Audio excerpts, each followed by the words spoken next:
Ay bismillahirrahmanirrahim, ne oldu? Dişi çıkıyor. He? Dişi çıkıyor. Ama aşık olduk bir kere.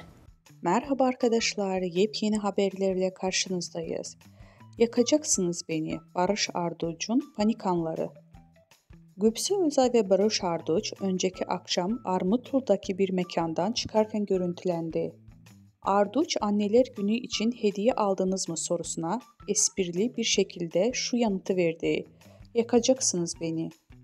Gülse Özay ise anne olmanın çok tatlı ve tarif edilemez bir duygu olduğunu söyledi ve Barış hediye alırsa daha tatlı bir duygu olur diye kahkaha attı.